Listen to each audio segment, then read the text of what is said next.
Topic हम लोग का क्या पावर पॉइंट का, ठीक है ना। जैसा कि आप लोग जान रहे हैं कि माइक्रोसॉफ्ट ऑफिस के अंदर हम लोग जो प्रयोग करते हैं उसके अंदर आने वाले जो सॉफ्टवेयर एप्लीकेशन है उसमें हम लोगों ने पढ़ा MS वर्ड को, है ना, जहाँ हम लोग वर्ड में डॉक्यूमेंट से रिलेटेड चीज़ों को पढ़ा कि कैसे हम डॉक्यूमेंट मैनेज करेंगे, कैसे प्रोफेशनल लुकिंग डॉक्यूमेंट कैसे बनाया जाएगा, ये हम लोग समझे कहाँ पे MS वर्ड में। दूसरा टॉपिक आया MS एक्सेल का, है ना, जहाँ हम लोगों ने सीखा कैसे डाटा एंट्री कैसे किया जाता है, कैसे मैथमेटिकल फंक्शन का हम लोग प्रयोग करेंगे, ये सब जाना कहाँ हम लोगों ने एक्सेल में। उसी तरह से हम लोग के पास आ गया क्या पावर पॉइंट। यहाँ पर हम लोग प्रेजेंटेशन बनाएंगे, यानी यहाँ पर बहुत सारे ऐसे ऑर्गेनाइजेशन है, आप देखिए हो गया MR का नाम आप लोग सुने होंगे, आप देखते वो डॉक्टर के पास जाता है अपने दवाई का, उसको डेमोस्ट्रेशन दे रहा होता है, प्रीव्यू दिखा रहा होता है, शो कर रहा होता है स्लाइड, तो एक पेज बाय पेज जो है ना वो करता है। आप किसी भी स्कूल कॉलेज ले लो, सबका अपना एक क्या होता है प्रोस्पेक्टस होता है।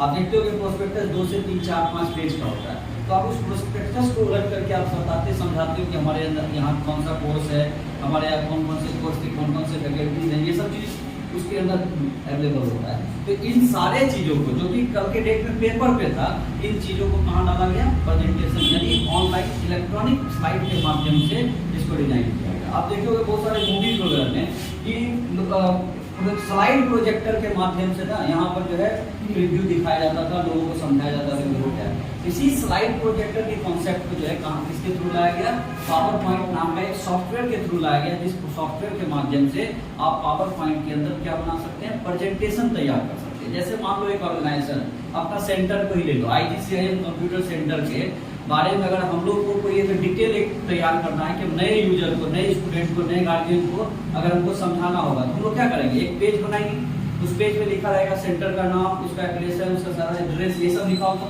दूसरा पेज बनाएंगे कौन कौन सा कोर्स कंटेंट है, तीसरा पेज बनाएंगे यूनिवर्सिटी का कौन कौन सा कोर्स है ना, नेक्स्ट पेज बनाएंगे कि कंप्यूटर डिप्लोमा का कौन कौन सा कोर्स है। तो इस तरह से क्या होगा, 1 बाय 1 प्रत्येक स्लाइड के हिसाब से हम डेमोस्ट्रेशन दे सकते हैं। बेसिकली इसको जो है ना डिजाइन ही किया गया किस चीज के लिए, डेमोस्ट्रेट करने के लिए कि आप किसी भी अपने थॉट्स को आप लोगों के बीच में क्या कर सकते हैं, एक्सप्रेस कर सकते हैं।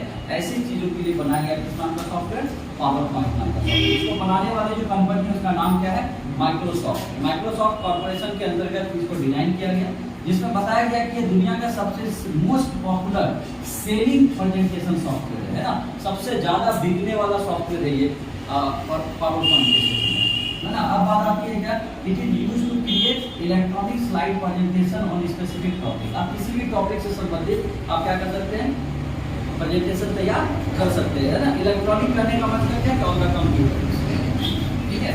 अब बात आता है कि पावर पॉइंट जब हम लोग ऑन करेंगे इसका जो डिफॉल्ट टाइटल नेम होगा वो होगा प्रेजेंटेशन 1। जब आप पावर पॉइंट को ऑन करेंगे तो इसके टाइटल बार पे आपको क्या लिखा हुआ दिखेगा, प्रेजेंटेशन 1। जैसे MS वर्ड में क्या लिखा था, डॉक्यूमेंट 1, है ना। एक्सेल में क्या लिखा था, एक्सेल में क्या लिखा था, बुक 1, वैसे ही यहाँ पर क्या लिखेगा, प्रेजेंटेशन 1, राइट।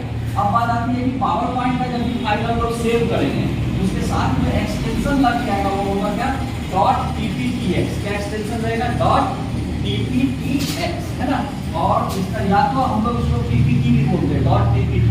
पहले के वर्जन में यानी 2016 से पहले अगर हम चले जाए 2010 से पहले, तो उस समय जो वर्जन यूज होता था उस वर्जन में पावर पॉइंट का एक्सटेंशन क्या होता था, .ppt, है ना। अब जो न्यू वर्जन आ रहा है उसमें जो एक्सटेंशन है वो क्या, .pptx।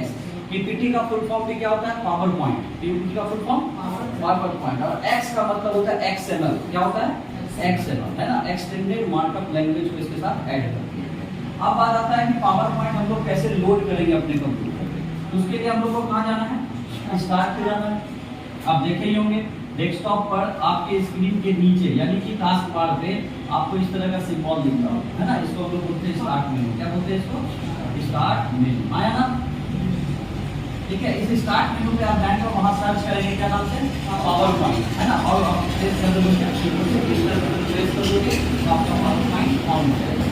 या फिर यहाँ पर देखो रन नाम का एक ऑप्शन दिया है, इसका शॉर्टकट की क्या है कि विंडोज के साथ प्लस विंडोज के साथ आप अगर R बटन प्रेस करते हो तो आपके सामने रन का एप्लीकेशन खुल जाएगा, है ना। ऊपर लिखा भी रहेगा रन, और यहाँ पर आप पावर PNT लिखेंगे। क्या लिखेंगे, पावर PNT, जो कि हमने यहाँ लिख रखा है, पावर PNT लिख करके जब आप इसको इंटर बटन प्रेस करेंगे तो क्या होगा, पावर पॉइंट का एप्लीकेशन आपके सामने शो हो जाएगा, है ना। या फिर तीसरा तरीका आप क्या यूज कर सकते हैं, स्टार्ट पे जाइए, ऑल प्रोग्राम, उसके अंदर आपको क्या मिलेगा, पावर पॉइंट। या फिर आप कभी कभी क्या होता है डेस्कटॉप पर आइकन बना रहता है पावर पॉइंट का, तो उसको ओपन करने के लिए क्या करेंगे, डबल क्लिक का प्रयोग करेंगे, माउस से क्या डबल क्लिक करेंगे तो उस आइकन पे क्लिक करने से पावर पॉइंट क्या होगा, ओपन हो जाएगा।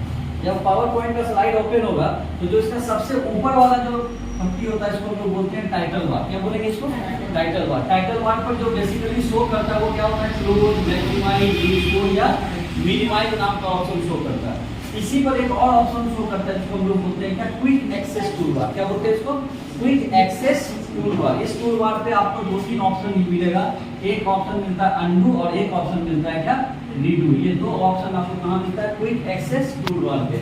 और एक ऑप्शन का शॉर्टकट और शॉर्टकट के रूप में रहेगा, वो होगा किसका, सेव। यानी आप इस पर भी क्लिक करेंगे तो सेव हो सकता है, ठीक है।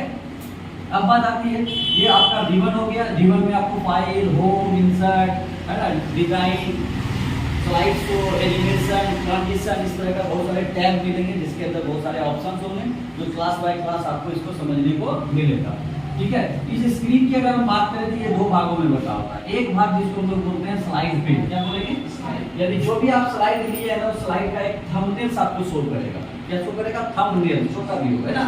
और ये आपका जो एरिया दिख रहा है इसको हम लोग बोलते हैं स्लाइड। क्या बोलेंगे इसको, स्लाइड। और स्लाइड पे ये दो ऑप्शन जो आपको दिख रहा है ना, यानी स्लाइड के ऊपर अगर कुछ भी लिखना है उसके लिए आपके स्लाइड पर क्या होना जरूरी है, प्लेस होल्डर का होना जरूरी है, ठीक है। नेक्स्ट एक आपको यहाँ पर दिखेगा, इसका नाम है स्पीकर नोट्स। इसको क्या बोलते हैं हम लोग, स्पीकर नोट्स बोलेंगे, ठीक है ना। स्पीकर नोट्स का यूज क्या है कि कभी कभी क्या होता है कि हमको स्लाइड के ऊपर अगर कोई डेमोंस्ट्रेशन देना है और हमको क्या क्या पॉइंट बोलना है, आप चाहे तो स्पीकर नोट्स में उस पॉइंट को भी लिख सकते हैं। और जब वो प्रीव्यू होता है ऑन द प्रोजेक्टर तो वो व्यू आपको शो करेगा कि स्लाइड के अबाउट में आपको क्या क्या बोलना है, ठीक है ना। अब बात आती है सबसे थोड़ी बहुत देर से लोग एक बात को समझ रहे हैं, बार बार रिपीट हो रहा है, क्या स्लाइड। आखिर ये स्लाइड है क्या, जैसे याद करो आपने एमएस वर्ड में गया तो आपके सामने एक व्हाइट पेज मिलता है ना, जिस पर आप कोई भी डॉक्यूमेंट तैयार कर सकते हैं। एक्सेल गए तो वहां पर आपको ग्रिड लाइन मिला है ना, ढेर सारा टेबुलर डाटा पर मिल गया, वहां टेबुलर डाटा स्टोर कर सकते हैं। वैसे ही अगर पावर पॉइंट की अगर बात करें तो आपको यहाँ पे स्लाइड मिलेगा जो एक पेज के रूप में, जिसके ऊपर आप क्या कर सकते हैं, अपने डिजाइन क्रिएट कर सकते हैं ना, आप अपने प्रेजेंटेशन को क्रिएट कर सकते हैं। आपको अलग अलग ऐसा स्लाइड मिलेगा, ठीक है ना। कहता है ग्रुप ऑफ स्लाइड को क्या बोला जाता है, स्लाइड डेक करते हैं ना। पावर पॉइंट में आप कितना भी स्लाइड ले सकते हो, इसका कोई लिमिटेशन नहीं है। जैसे आपने है ना एमएस वर्ड में भी कितना ही पेज ले सकते हो, है कि नहीं। वैसे ही यहाँ पर क्या है, कितना भी स्लाइड आपको लेना, मान लो एक प्रेजेंटेशन में 100 स्लाइड भी लगेगा तो आप उसको एक ही प्रेजेंटेशन के अंदर यूज कर सकते हैं। बात समझ में, इसका कोई डिसाइड नहीं है, कोई फिक्स लिमिट नहीं है कितना पेज आप स्लाइड जो है आप पावर पॉइंट के अंदर ऐड कर सकते हैं। अब बात आती है कि यहाँ पर लिखा भी है कि PowerPoint is a powerful easy to use presentation graphics software, है ना, जो नाम है allows us to create professional looking electronic slide, है ना। प्रोफेशनल लुकिंग करने का मतलब क्या है, आप किसी ऑर्गेनाइजेशन के लिए आप स्लाइड बनाएंगे तो प्रोफेशनली बनेगा कि नहीं बनेगा, है ना। जिसमें कि आप हो सकता है बहुत सारा ऑर्गेनाइजेशन होता है जो अपना प्रॉफिट शेयर करता है और इन्वेस्टर के साथ में बैठाता है और बोलता है कि देखिए हमारा पोर्टफोलियो क्या रहा, कितना ग्रोथ में रहे, 2 साल पहले हमारा क्या ग्रोथ था, इस साल करंट में हमारा क्या ग्रोथ है, आने वाले समय में क्या प्रॉफिट हो सकता है, इस पर वो डेमोंस्ट्रेशन करेगा। तो क्या कर सकते हैं, प्रोफेशनल लुकिंग हम लोग प्रेजेंटेशन तैयार कर सकते हैं। अब बात आती है कि स्लाइड के ऊपर हम कौन कौन सा एलिमेंट को ऐड कर सकते हैं। तो स्लाइड के ऊपर हम लोग क्या ऐड कर सकते हैं, ग्रीन पार्ट को ऐड कर सकते हैं, यानी बहुत सारे पिक्चर्स होते हैं जो ऑलरेडी एमएस वर्ड में ये माइक्रोसॉफ्ट ऑफिस में जो ऑलरेडी स्टोर रहता है ना। जैसे एजुकेशन से रिलेटेड, स्पोर्ट्स से रिलेटेड पिक्चर जो होता है उस तरह का पिक्चर हम लोग यहाँ पे ग्रीन पार्ट के माध्यम से ला सकते हैं, क्लियर। नेक्स्ट है यहाँ पर क्या लिखा हुआ है, ग्राफ्स। बहुत सारे ग्राफ्स को प्रेजेंट कर सकते हैं, टेबल्स बना सकते हैं अपने, है ना। प्रेजेंटेशन स्लाइड के ऊपर क्या बना सकते हैं, फोटोज ऐड कर सकते हैं, चार्ट बना सकते हैं, मीडिया क्लिप का यूज कर सकते हैं, वीडियो यूज कर सकते हैं, टेक्स्ट यूज कर सकते हैं, ऑडियो, यानी इस तरह के कुछ एलिमेंट्स का प्रयोग करके आप बहुत ही अच्छा, सुंदर, एट्रैक्टिव आप प्रेजेंटेशन तैयार कर सकते हैं। अब बात आती है कि इन पावर पॉइंट स्लाइड का जो मेजरमेंट है, ये जो आपके सामने स्लाइड आ रहा है, स्लाइड का जो मेजरमेंट होता है वो 35 mm का होता है। कितने mm का, 35 mm का स्लाइड पर होता है। समझ गए बात। अब बात आता है क्या, there are following types of slide दिया होगा। अब आप अपने स्क्रीन पर अब आप चाहते हैं क्या कि कौन कौन से तरह का स्लाइड ले सकते हैं। तो देखो ढेर सारा स्लाइड आपको यहाँ पर दिख रहा होगा, है ना, आप दिखा रहे लिख रहे हो बहुत सारा स्लाइड। इसमें से बाय डिफॉल्ट की अगर हम बात करें तो बाय डिफॉल्ट जो आपके सामने आता है ना, उस स्लाइड को हम लोग बोलते हैं कौन सा स्लाइड? टाइटल स्लाइड, जिसमें दो ऑप्शन होगा, एक टाइटल और दूसरा सब टाइटल। क्लियर है बात को? दूसरा इसी तरह से एक स्लाइड ले सकते हैं, स्लाइड एंड कंटेंट, यानी आप ऐसा स्लाइड ले सकते हो जिस स्लाइड के दरमियान आपका जो प्रेजेंटेशन दिखेगा वो कुछ इस तरह से होगा। स्लाइड ये हो गया आपका, इस पे आपका एक टाइटल रहेगा और आप उसके अंदर क्या लिख सकते हैं, उससे रिलेटेड कंटेंट टाइप कर सकते हैं। सपोज मान लो हमको लिखना है एडीसीए, ये हमारा टाइटल हो गया। अब एडीसीए में हम क्या क्या पढ़ाते हैं? कंप्यूटर फंडामेंटल, विंडोज, है ना, और क्या है, एमएस ऑफिस, है ना। इस तरह से लोग कंटेंट टाइप कर सकते हैं। तो क्या ले सकते हैं? टाइटल के साथ में कंटेंट यूज कर सकते हैं। और क्या है? सेक्शन हेडर का प्रयोग कर सकते हैं। टू कंटेंट्स, यानी अभी एक ही कंटेंट दिख रहा है ना, ये दो पार्ट में बढ़ जाएगा, क्या हो जाएगा? टू कंटेंट्स हो गया। समझ रहे बात को? कंपैरिजन, कंपैरिजन मतलब कभी कभी होता है ना कि हम लोग क्या करते हैं, एक को दूसरे से कंपेयर करके बताते हैं कि ये कैसे सही है दूसरे से, है ना। तो इस तरह का कंपेयर वाला स्लाइड आप तैयार कर सकते हैं। या फिर आप क्या ले सकते हैं? Title only. टाइटल ओनली में क्या होगा? सिर्फ टाइटल होगा, बाकी ब्लैंक होगा। सिर्फ क्या होगा? एक टाइटल और बीच में क्या रहेगा? ब्लैंक रहेगा। इस तरह के स्लाइड को क्या बोलेंगे हम लोग? Title only. ब्लैंक स्लाइड, पूरा ब्लैंक रहेगा, आप उस पर जैसा चाहे अपने हिसाब से डिजाइन कर सकते हैं। नेक्स्ट आपको मिलेगा क्या? Content with caption.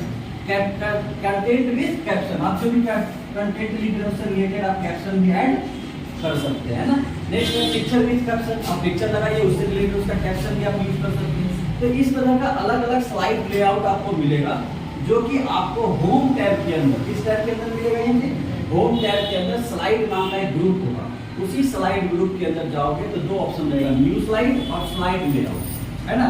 Slide layout का यूज क्या है कि अगर आपने कोई स्लाइड लाया और बाद में आपको समझ में आया कि नहीं हमें ना इस तरह का स्लाइड नहीं चाहिए, मान लो ये स्लाइड आ गया, ठीक है ना, अब हमें चाहिए क्या कि मेरा स्लाइड तो बन गया लेकिन हम चाहते हैं स्लाइड का लेआउट चेंज करना। आप लेआउट में जाकर के जिस भी तरह का स्लाइड लेआउट लेना चाहें ले सकते हैं। समझ नहीं बात? अब बात आता है क्या कि हम पावर पॉइंट का यूज कहाँ कहाँ कर सकते हैं। तो बेसिकली देखा गया पावर पॉइंट का यूज सबसे ज्यादा कहाँ होता है? एजुकेशन सेक्टर में होता है ना। आज देखो स्मार्ट क्लासेस जो चलता है, आज देखते होंगे खान सर ये से बहुत सारे टीचर है जो कि स्मार्ट क्लास ले रहे होते हैं और उनके सामने जो स्क्रीन होता है, तो स्क्रीन पर पावर पॉइंट का ही स्लाइड चलता है ना। सपोज मान लो अगर मेरे को ये क्लास चलाना होता, ऑनलाइन हम पढ़ा रहे होते तो हम लोग क्या करते हैं? पावर पॉइंट के स्लाइड को ये बनाते और उसको हम लोग क्या कर रहे होते हैं? दिखा रहे होते हैं। समझ नहीं पाते? मेरा लैपटॉप दे दीजिएगा तो अब बात आती है क्या, इसके हम लोग किस क्षेत्र में यूज कर सकते हैं? मार्केटिंग के क्षेत्र में यूज कर सकते हैं। देखिए बहुत सारे फील्ड में क्या होता है, मार्केटिंग सेक्टर में, जैसे थोड़ी देर पहले भी बता रहे थे एमआर के बारे में, है ना। अब क्या हो गया, एमआर भी हाईटेक हो गया, लैपटॉप पे सारा दवाई रखा हुआ, डॉक्टर के पास जाके लैपटॉप से आप शो कर रहे हैं अपने सारे दवाई के बारे में। समझ रहे बात को? ये देखिए बिजनेस के क्षेत्र में यूज हो सकता है ना। आप रिज्यूम अलग अलग मीडिया का यूज करके आप रिज्यूम तैयार कर सकते हैं, है ना। डिस्क्रिप्टिव ग्रोथ दिखा सकते हैं। जैसे बहुत सारे इन्वेस्टर अभी थोड़ी देर पहले बात कर रहे थे कि बिजनेस का पोर्टफोलियो दिखाना चाहता है, कितना हमारा प्रॉफिट में ग्रोथ हो रहा है। ये सारी चीजें हैं जो कि पावर पॉइंट प्रेजेंटेशन स्लाइड के माध्यम से इसको सॉल्व किया जा सकता है। तो आज के डेट में इस सॉफ्टवेयर के बारे में अगर हम बात करें, अगर आप थोड़ा सा एट्रैक्टिव क्या कहते हैं कंसिस होकर के इस सॉफ्टवेयर को समझने का प्रयास करेंगे तो आने वाले समय में बहुत सारे ऐसे सेक्टर आते हैं जहां पर आपको डेमोन्स्ट्रेशन के लिए जो है ना इसका प्रयोग करना होता है, पावर पॉइंट का प्रयोग करते हैं, ठीक है ना। जैसे एक एग्जांपल हम आपको अपने लैपटॉप पे आपको दिखाते हैं कि कैसे हम लोग इसमें स्लाइड का प्रेजेंटेशन बनाते हैं, क्यों बनाते हैं, है ना। आप देखोगे बहुत सारे ऐसे लाइव कोच होते हैं जो अपना स्पीच दे रहे होते हैं, देखते होगे ध्यान से, उसके भी एक स्क्रीन होगा, इस स्क्रीन पे एक बटन दबाता होगा और स्लाइड नेक्स्ट हो जाता होगा, एक बटन दबाता होगा स्लाइड नेक्स्ट हो जाता होगा। ऐसा होता है कि नहीं? तो वो जो नेक्स्ट स्लाइड के रूप में आपके सामने पर चल के आ रहा है ना, वो क्या बनाया? पावर पॉइंट का स्लाइड ही बना हुआ, स्लाइड को शो कर दिया गया। पूरे स्क्रीन पर आपको सिर्फ क्या दिखेगा? स्लाइड दिखेगा। विंडोज का कोई कंटेंट आपके स्क्रीन पर शो नहीं करेगा, सिर्फ और सिर्फ क्या दिखा सकते हैं? स्लाइड दिखा सकते हैं। अभी जैसे पावर पॉइंट ऑन करें तो ये दिख रहा है ना, लेकिन जब आप इसको स्लाइड शो करेंगे, ये स्लाइड शो का बटन आपका स्टेटस बार पे ही बना हुआ रहता है, जब आप इस पर क्लिक करेंगे ना तो पूरे स्क्रीन पर जो भी आपका करंट पावर पॉइंट स्लाइड होगा वो स्लाइड आपके पूरे स्क्रीन पर ऑन रहेगा। समझ रहे बात को? आइए हम आपको दिखाते हैं कुछ स्लाइड का एक ओवरव्यू। समझ में आ रही है बातें आप लोगों को, है ना। देखिए पावर पॉइंट स्लाइड का क्या फायदा है आपको दिखा रहा हूं। सपोज मान लो कि हमें जो है कोई स्लाइड से रिलेटेड किसी को डेमोन्स्ट्रेशन देना था, तो हम लोगों ने एक ऐसा प्रेजेंटेशन तैयार किया, देखिए ध्यान से, आपको दिखता है वेलकम टू ऐसा लिखा हुआ है। अब देखिए, अब जैसे आपको ड्रीम पर कुछ बातचीत करना है, तो आप ड्रीम पर क्या क्या टॉपिक पे बात कर सकते हैं, इसके ऊपर डिजाइन कर सकते हैं कि देखिए, है ना। उसके बाद नेक्स्ट स्लाइड हो रहा है। इस तरह का कंसेप्ट तैयार करने के लिए हम लोग प्रयोग करते हैं किसका, प्रेजेंटेशन का। तो आप भी चाहें अपने थॉट्स को एक्सप्रेस करना, अपने आप को, अपने ऑर्गेनाइजेशन को एक्सप्रेस करना, तो ऐसे प्रेजेंटेशन में आप इसका प्रयोग कर सकते हैं, पावर पॉइंट का प्रयोग कर सकते हैं। समझ गए बात? तो आप विश्वास करें, आपके पूरे सिलेबस के अंदर सबसे इंटरेस्टेड अगर कोई चैप्टर है तो यही है। उसका हम पावर पॉइंट बहुत कुछ दिखने को मिलेगा आपको। इस प्रेजेंटेशन के माध्यम से आप एक एनिमेशन तैयार कर सकते हैं, ठीक है ना। ये सारी चीजें आपको यहाँ पे दिखने को मिलेगा। आई होप सो कि आज का क्लास आपको समझ में आया होगा, है ना। पावर पॉइंट क्यों जरूरी है ये क्लियर हुआ होगा।